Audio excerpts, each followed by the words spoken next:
Um,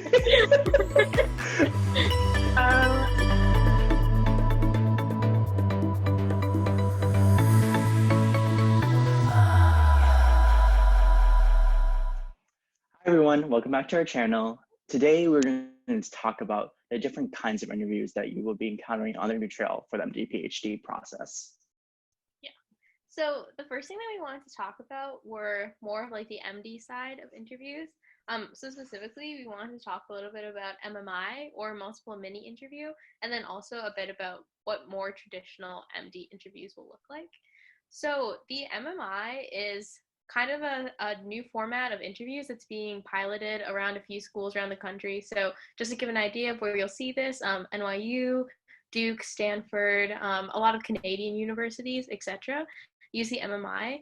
And kind of the purpose of the MMI is to sort of see sort of your ethical behavior, how you respond to ethical scenarios, scenarios about medicine, scenarios about yourself, etc., in a bunch of small interviews instead of one giant interview with one person. And the reason for that is that by having a lot of interviewers independently assess you, they found that that removes a lot of the implicit bias that can be in the interview process. And it also just gives you a chance to kind of show different aspects of yourself that might be harder to get across in just one giant block of interviews.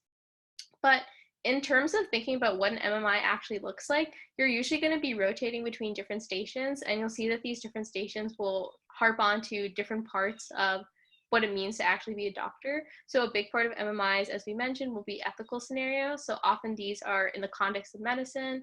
So you can look online at some practice questions, but one example would be like, what if you have an elderly patient who has a terminal illness and their kids don't want you to tell them that they have a terminal illness, and you're sort of battling between wanting to help the patient, but also, respect the wishes of their loved ones, and then also respect the duties you have as a doctor. So I think the major thing to think about as you're preparing for MMIs are sort of how you can quickly read a question prompt and come up with a good plan of action, given the fact that you don't have like a bunch of time to actually plan it out. So one thing that I found really helpful for thinking about MMIs was thinking about Casper, if any of you have had to do that, which is another mini standardized test that you'll often take in the summer before applying to med school, and basically also tests ethical scenarios. So what I found was really comforting for me was kind of just having a specific strategy to answer each of these questions, like thinking about, okay, let me make sure I understand the question, and then let me make sure I talk about each person's side, and then make sure that I present a cohesive argument about what I think. You can also use something like books about MMI. So this is one that I use. I don't necessarily recommend buying it. Honestly, I think that you can probably find a lot of online resources, which we'll link below as well. But I think the point is that for MMIs, practice is really important just to get comfortable with that. But at the same time, also recognize that MMIs are stressful in a different way than traditional interviews because they're so fast, and usually like your best and worst score from from one MMI station will be disregarded. So that's something to think about as well. The only other thing that I could add to Maya's discussion of MMI is that I did encounter an MMI at an MSTP program where they had a specific question for MSTP students ethically. It was basically like discussing the challenges of CRISPR entering the clinic. So being abreast of developments in technologies that might make their way into the clinic, I think it's something helpful to be aware of. And it's kind of hard to be in biomedical science and not have heard of CRISPR. And that's why I think it was a fair game question. But it's just good to be aware of how science is changing, how science is going to change the way we practice medicine is generally a good thing to be aware of, especially when applying MD-PhD. Yeah, I definitely agree with that.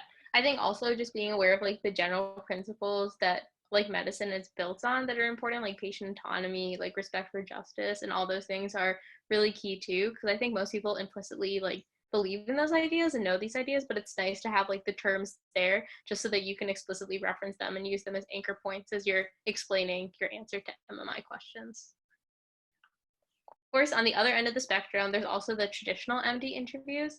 So you'll see that as we discussed in our last video, these are somewhat similar to research interviews in the sense that you're both will kind of focus on what you've done. But I would say the traditional interviews tend to be a lot more focused on kind of like trying to understand who you are as a person more so than any specific accomplishment or research experience. So you'll often get questions sort of asking about how you maybe approach negative situations in your life, how you are as a leader, how you do with teamwork, and even more casual things that are designed to help the interviewer get to know you. So for example, I often got asked like what my favorite movie was or what I like to do kind of when I was in New York between school and everything. And I think the most important thing for traditional interviews is just try to be authentic in answering those. Don't feel like if they ask you your favorite book, you have to say like Atul Gawande's like Being Mortal or something related to medicine. Like it's totally okay to say that like you write like reading like kind of like trashy novels, which I do. I think the biggest thing is just trying to be representative of who you are. At the same time, that's not to say that you shouldn't prepare at all for traditional interviews. There's definitely questions that do come up a lot. A big thing, for example, would be like why you want to be a doctor or tell me about yourself. And kind of just like with the research field, it's great to spend some time beforehand kind of practicing that and getting that down, because I'm sure why you chose to be a doctor or any question like that is a pretty complicated answer. But at the same time, you don't want to keep on going on and on and on and not have time for an actual dialogue and feedback. So try to work on maybe getting a concise 2 to 3 minute answer that is both genuine to you, but also condensed from all your experiences. Yeah, absolutely. So besides them interviewing you, they become a resource for you to learn about the school too. So during the interview, it's great to take advantage of that opportunity to ask them questions. Specifically, I think particularly relevant is asking them about the clinical training at the school. They're clinicians obviously involved in the medical school and interviewing students. They have a vested interest in the training of the students. So they're a good person to ask about the clinical training that the school offers and what kind of training environments, what kind of hospitals do students rotate through, and things like that. They'll be a great person to ask for that perspective so you can learn more about the school.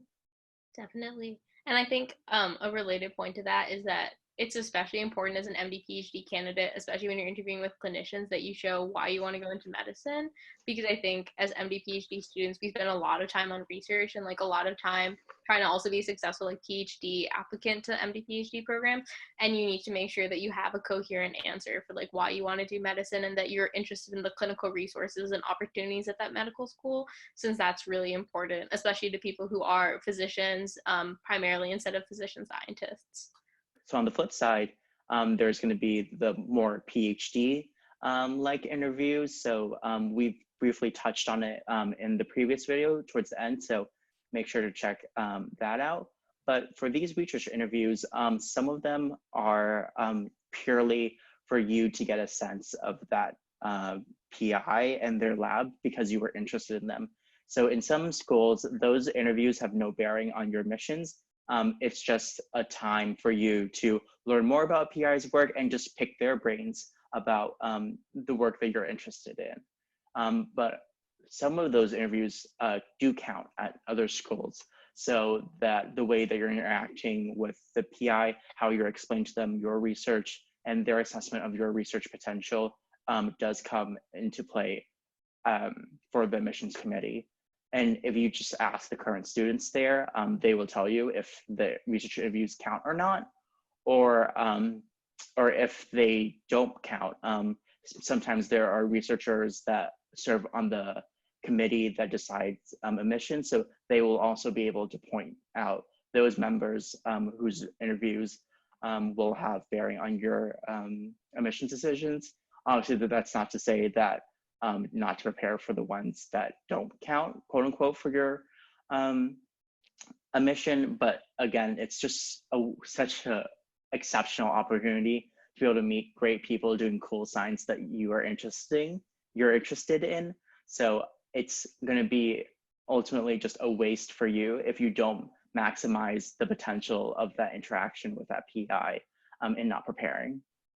Yeah, definitely agree with you on that.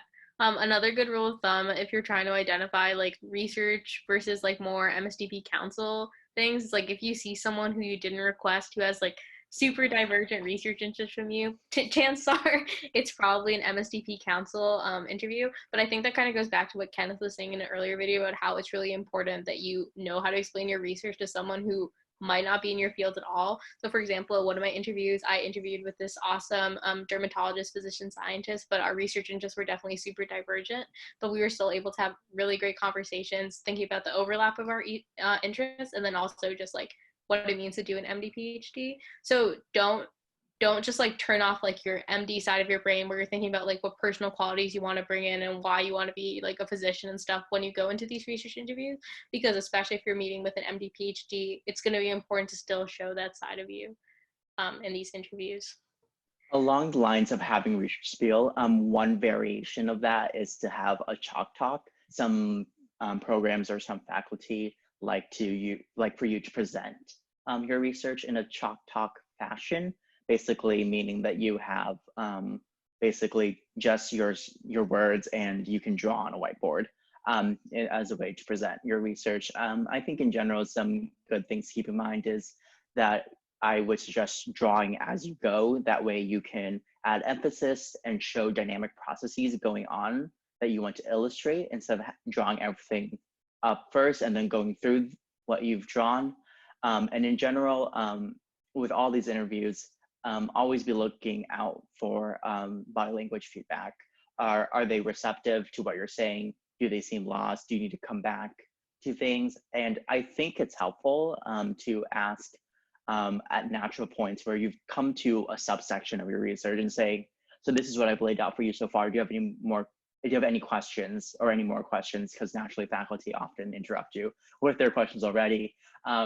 To say that this is a good checkpoint for us. Can I answer any more questions before I keep on going? And I think that shows that you're very interested in communicating well to the faculty, and that bodes well for in general, just Research Central. I think we've all been in seminars where the communication was not as great as we want to, and I think that's something that we all aspire to. So it's a great chance to practice those skills and demonstrate that kind of skills in the setting. Yeah, definitely. I think the biggest thing to remember is that even though you're presenting to someone who might, know your field very, very well, like we're all just human and we want to be interested in a research story. So like trying to make sure that you're combining technical details still with like narrative. And I think a big way to do this is making sure it's always clear why you're doing the things you're doing. Because I know it's really easy, and I've definitely done this in interviews, to kind of get stuck in like the weeds of like this new method that you've created or this new experiment that you're doing. But you always want to make sure that it's clear why you're doing this and there's a clear trajectory to your research, because I think you might have already seen from experience, like those are the scientific talks that tend to make the most sense to us. And you want to make sure that you're kind of also laying out that sort of talk as you're giving this chalk talk interview. And if there's this case where your research interview doesn't end up being about research, just about a wide-ranging, meandering topic of conversation, like what do you like to do for fun, that's totally okay too. Don't panic that you guys are not talking research. Again, the goals of these interviews is for the program to get to know you in whatever way they want to get to know you, and that maybe they're already convinced of your research potential and they don't want to see, and they don't need to see any more of that, but they just want to know who you are as a person. So don't panic if you end up not talking about research at all in these interviews as well. It's not a red flag or anything. Definitely. And I think that this is true not only for like research interests with faculty, but also research interviews with maybe like directors of the program or program administration.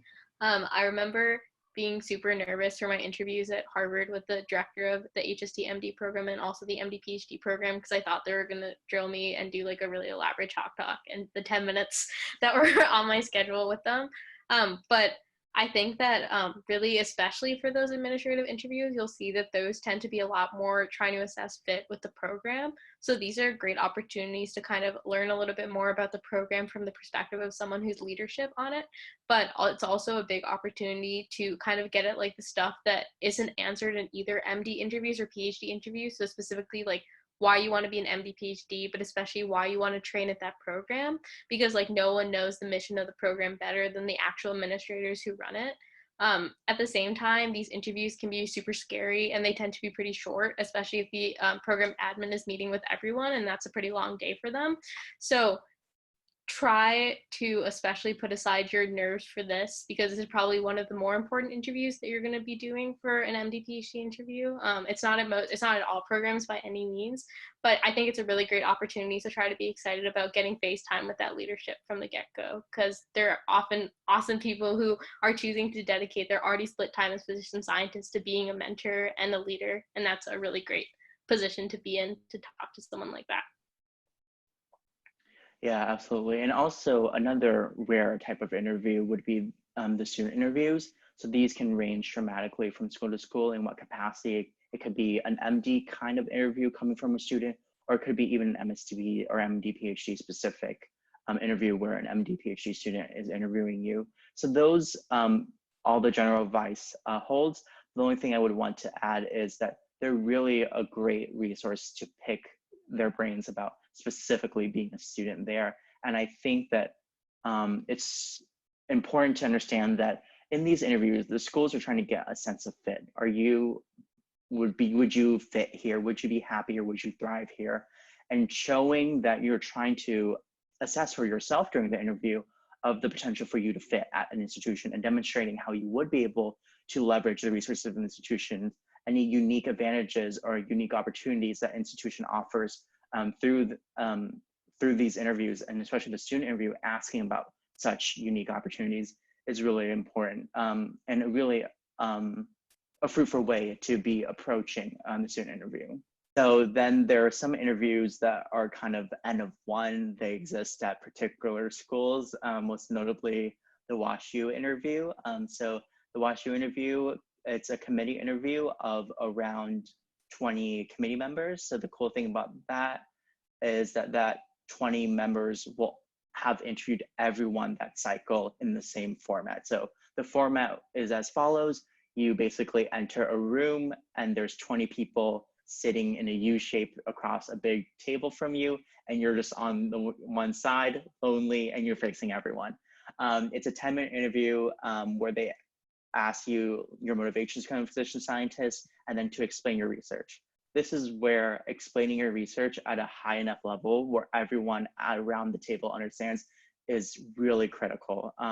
You don't want to lose members' interest or attention in using complex jargon or minutia that doesn't help them understand the broad picture of your research. So at least for me, the way I approached that question at the WashU interview was, I explained to them that in the beginning, my research interest really stemmed from developmental biology, that we all come from, that organisms develop from one fertilized cell that goes through a series of divisions in a precise way that gives rise to an organism. And that process really fascinated me.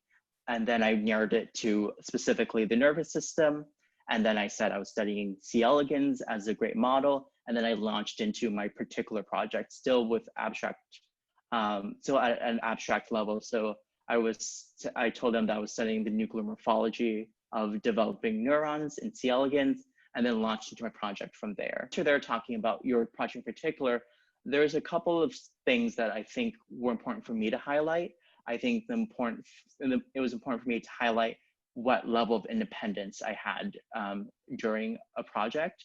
So for this one in particular, I was the only person working on this project, and the PI allowed me to do the project as I saw fit. So asserting the level of independence you had and communicate that in the way you talk about the work you're doing, I think is important. So using doing I did this, I did that.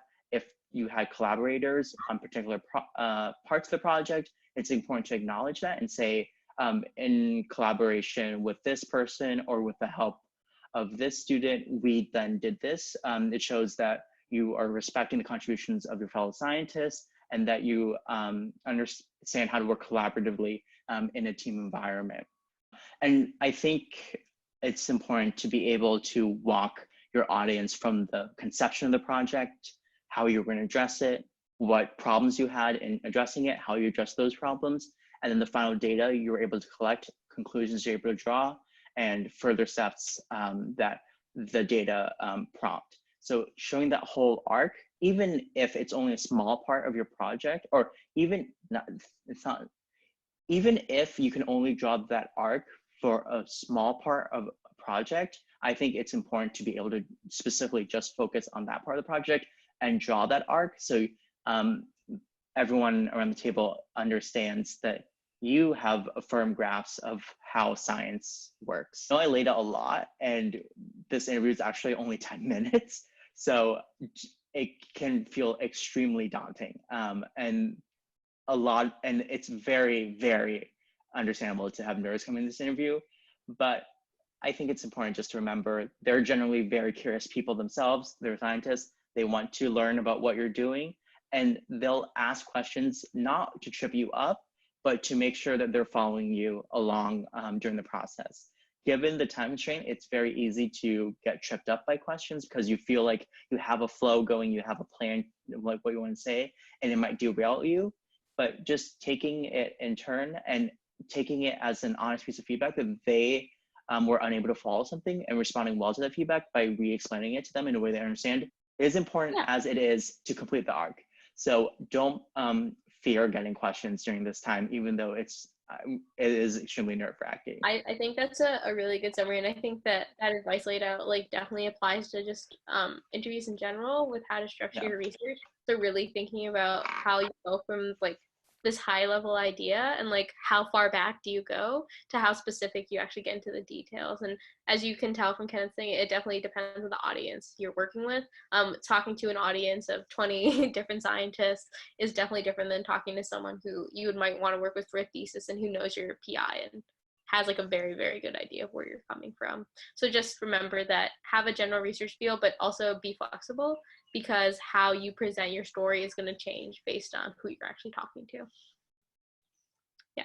I guess the other kind of end of this would be having multiple students being interviewed by one person. Neither of us have actually directly experienced this, but this is called a panel interview, and it's at some schools. One of my friends interviewed for MD at Emory, and they had this experience there. So we don't know too much about that. But if you have questions about it and you can't find someone who has had that experience, reach out to us and we can also try to help you navigate it. But I think just in general, and something you'll see on MMI is that whenever you're in an evaluative situation where you're also like working or like in conversation with other applicants, just make sure that you're of course still practicing the usual interpersonal skills. So don't cut off people if they're talking. Make sure that you're still being like friendly and warm. Like definitely I've seen not many, but a few people approach kind of these interview scenarios a little bit combatively or competitively. But just remember, like these people are, you know, also potential cohort mates or people that you'll meet at other interviews, and you want to be as friendly and kind as possible, both to be a good person and also because these can definitely be good friends in the future. Absolutely. So the final like N of one thing that we want to talk about is try-I. So at least the final one among the interviews we experienced.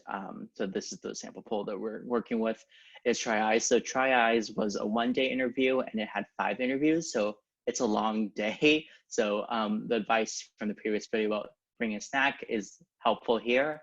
But so to lay out that day, so they have an MD interview, a traditional MD interview, and that is from Weill Cornell. And then you're going to have 3 research interviews with PIs from each of the participating try-I institutions. That's Memorial Sloan Kettering, Weill Cornell, and Rockefeller. So you'll have an interview with a faculty from each of those institutions. And then finally, there's an interview that is with what they call a clinician investigator. So basically a physician scientist whose primary appointment is clinical. The goal of that interview for try-I is to suss out if you understand what becoming a physician scientist entails, what kind of career you're considering moving forward with as a physician scientist, and how your research and clinical interests can intersect with that career. So that allows you to flesh out more so than in any other interview, really why you want to become a physician scientist, how the training is going to enable you to do so, and what kind of career you will do once you have the training to become a physician scientist. It is a long day, having those 5 interviews all in one day, in addition to breakfasts, lunch, presentations, and just meeting students and other people. But just remember that generally people want to get to know who you are. So you just have to be yourself, just be prepared to answer their questions. So you're not, so you're able to show them all the different facets that come together to make up who you are.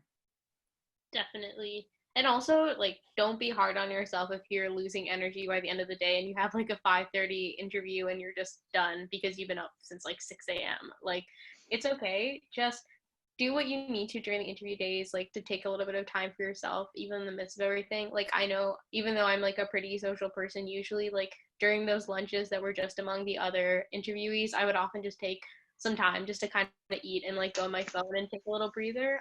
And that's totally okay too. Sometimes you just need to kind of reset. So like, don't be afraid to make some space for yourself, even in the midst of a really hectic interview day. And then kind of going off of that, also don't forget that these are long days for the people who are interviewing you. It's definitely not as stressful as it is for us interviewees, but also you have people taking time out of really busy schedules to meet with you. So try to send thank you cards after the fact. These don't have to be handwritten thank you cards, but do try to send emails like as soon as you can, just because like this ultimately an interview is a collaborative process, and like, you know, schools are thankful you're coming, but you should also be thankful that schools are, you know, making the time to interview you. So a thank you card goes a long way. You can just really just say thank you for taking the time to meet you. If there's anything that really stood out for your conversation, you know, feel free to mention that, but try to remember to do that. And I often did it on the travel home, just because that way it's a nice thing to do when you're waiting in the airport, and also while you have those conversations fresh on the top of your mind, because you'll be meeting with so many people. It's really easy to forget, like, wait, who did I talk to this about with? And it's nice to have those personal details in the letter. Yes, and the one thing I forgot to mention during when I was going over the long interview day was the fact that you're on a schedule, but sometimes the PIs don't necessarily know what that schedule is. So if your time is nearing its end, just politely signal or communicate in a way that we need to start thinking about how we're going to wrap this up so I can get to my next interview on time. With that being said, being late to an interview is not a death sentence. PIs also know that PIs can run over time too, and that you're trying to get from one place to another. And this is obviously not your native, or not your home institution, so you might get lost. And PIs are very forgiving and understanding of that also. So while it's important to be aware of time, it's not going to be the end of you if you show up 15 minutes. Sorry, it's not gonna be the end of you if you show up late to an interview. Yeah, very true. Definitely ask for help if you need help finding it. It's funny that Kenneth said it's not our home institution, because I was literally 15 minutes late to my interview at Columbia because I got lost.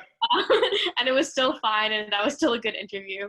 So I think, to be fair, the Columbia Med School is uptown, so we're not like up there. So true. In some ways it isn't, but yeah, exactly. Yeah, I was like asking for a room number and people kept showing me where it was, but it turns out it was not helpful because I was in the wrong building. But anyway.